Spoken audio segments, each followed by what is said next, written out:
Hello guys, मेरा नाम शिवम है और इस वीडियो में मैं अपने व्यूज़ शेयर करूंगा कि मैं पर्सनल लोन और क्रेडिट कार्ड के बारे में क्या समझता हूँ। कौन सा मैं समझता हूँ कि बेटर है और क्यों बेटर है। तो स्टार्ट करते हैं इस बारे में। सबसे पहले समझते हैं क्रेडिट कार्ड और जो हमारा पर्सनल लोन है क्या ये जो दोनों है ना, हमारे एक अनसिक्योर्ड लोन होते हैं। इसका मतलब क्या होता है, अगर हम बैंक को रीपे नहीं करेंगे तो बैंक हमसे रिकवर नहीं कर सकता। सबसे पहला ये चीज़ है। पर इसमें क्या होता है, अगर हम पे नहीं करते हैं तो ये ऐसी चीज़ है जो हमारे लोन का सिबिल स्कोर होता है उसको बहुत बुरी तरह अफेक्ट करता है। तुम्हारा कितना भी अच्छा सिबिल स्कोर बना रखो तुमने, एक EMI छोड़ी तुमने, इवन छोटा सा अमाउंट भी तुम छोड़ दोगे ना, तुम्हारे सिबिल स्कोर गिरा देगा बहुत ज़्यादा ही। अब मैं क्या समझता हूँ कौन सा बेटर है। अब देखा जाए तो सबके व्यूज़ अलग होते हैं, मेरे व्यूज़ अलग हैं, इसलिए यहाँ पर इस वीडियो में मैं अपने व्यूज़ शेयर करने वाला हूँ कि मैं कौन सा समझता हूँ कौन सा बेटर है। सबसे पहले देखें तो पर्सनल लोन जो होता है वो ऐसा होता है कि हाँ तुम्हें एक साथ लमसम अमाउंट दे दिया जाता है। क्रेडिट कार्ड में सेम होता है कि हाँ तुम्हें एक साथ एक लिमिट सेट कर दी जाती है कि तुम इतना अमाउंट यूज़ कर सकते हो। और उसमें क्या है, तुम कैश में नहीं विड्रॉ कर सकते उसे।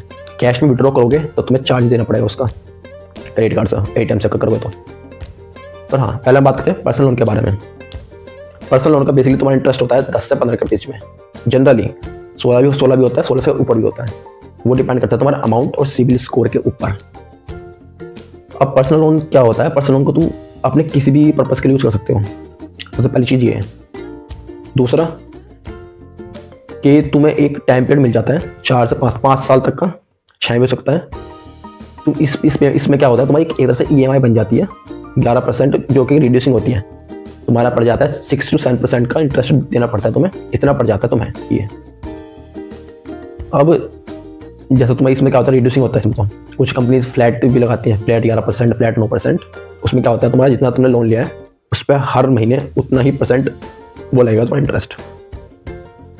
अब समझते हैं क्रेडिट कार्ड में क्या डिफरेंस है। क्रेडिट कार्ड क्या करता है, क्रेडिट कार्ड में क्या होता है, तुम्हें एक लिमिट सेट कर दी जाती है। मेरे पास भी क्रेडिट कार्ड है, मैंने ले रखा है, पर मैं इसको जनरली ऐसे यूज़ नहीं करता।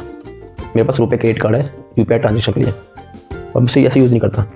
अब इसमें क्या होता है, तुम्हें एक लिमिट सेट कर दी गई है, उसको तुम यूज़ करो या ना करो, कोई इंटरेस्ट नहीं लगेगा। हाँ, पर जब तुम यूज़ करोगे, अगर तुमने उस जो उन्होंने टाइम पीरियड तुम्हें दिया है, 30 दिन के बाद तुम्हें एक टाइम पीरियड मिलता है 15 से 20 दिन का। यह कंपनी से अलग डिफर करता है कि कौन सी कंपनी तुम्हें कितने दिन का टाइम पीरियड दे रही है।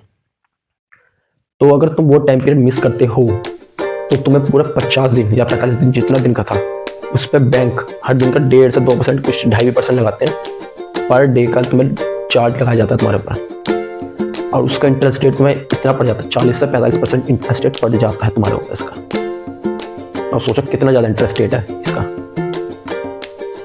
पर एक तरह देखा जाए तो जैसे तुम्हें पर्सनल लोन में एक इंटरेस्ट रेट पे करना पड़ रहा है हर महीने, EMI जो उसकी पे करनी पड़ रही है। पर क्रेडिट कार्ड में क्या होता है, तुम्हारा ऐसा नहीं है कि तुम्हें EMI पे करनी है, तुम EMI कर सकते हो सेट, पर वो तुम्हारे लिए अच्छा नहीं है, क्योंकि इससे अच्छा तुम एक पर्सनल लोन ले लो, वो बेटर है इसका। क्योंकि जो इसकी EMI पड़ जाती है ना, इसकी EMI में 16 से 17 इवन 20% तक तुम्हें इंटरेस्ट रेट देना पड़ता है क्रेडिट कार्ड की। अगर तुम EMI भी बनवाते हो, अगर तुम सोचो कि पे ना करो मैं EMI दे दूँ, उसमें भी तुम्हें बहुत ज़्यादा पे करना पड़ता है पर्सनल लोन से भी।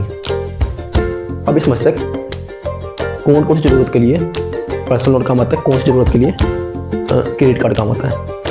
पर्सनल लोन को तुम अपना चांस कर सकते हो कि तुमने पर्सनल लोन लिया, उसको तुम म्यूचुअल फंड में लगा दो। अगर तुम्हें लगता है कि म्यूचुअल फंड स्टॉक कोई 1 साल में तुम्हें 20% रिटर्न देगा तो तुम उस पर लगा सकते हो। दूसरा, जो पर्सनल लोन होता है वो तुम्हारी एक ऐसी नीड के लिए होता है जो कि बड़ी, ऐसा हो सकता है कि बड़ी नीड हो। अगर लॉन्ग टर्म में जब तुम उसे पे कर सकते हो, जैसे कि कोई कार लेनी है या फिर कोई ज़मीन लेनी है तुम्हें, वैसे तो होम लोन होता है ज़मीन के लिए, पर एक तरह से आइडिया लगा वैसे सोचते हम कि तुम्हें कुछ भी खर्च करना है कहीं पे, तुम पर्सनल लोन लोगे, उसकी EMI पे लोगे, उस पर इंटरेस्ट रेट तुम्हारा रिड्यूसिंग होता तुम्हें 6 से 7% पड़ता है। और यहीं पे क्या होता है, ये केस क्रेडिट कार्ड में गलत है। उसमें तुम्हें EMI बना दोगे ना, तभी तुम्हारा 18 से 19% पड़ जाएगा। आई होप यू अंडरस्टूड कि मैं क्या कहना चाहता हूँ। बुरा दोनों में से कोई नहीं है। जो तुम्हारा पर्सनल लोन है वो लॉन्ग टर्म नीड्स के लिए है। तुम्हें लगता है कि हाँ लॉन्ग टर्म एक पैसा लिया है उसको तुम लॉन्ग टर्म के लिए यूज़ कर सकते हो, और धीरे धीरे रीपे कर दोगे। और जो तुम क्रेडिट कार्ड है वो शॉर्ट टर्म नीड्स के लिए है, जैसे कोई शॉपिंग करनी है कहीं ऐसी जगह, उस पर्पज़ के लिए ओनली। बाकी तुम्हारी ऐसा कोई नीड्स नहीं कि तुम उसको लॉन्ग टर्म तक के लिए चलाओगे। तो मुझे लगता है कि तुम समझ गए हो जो मैं समझाना चाहता हूँ। Okay, see you guys letter.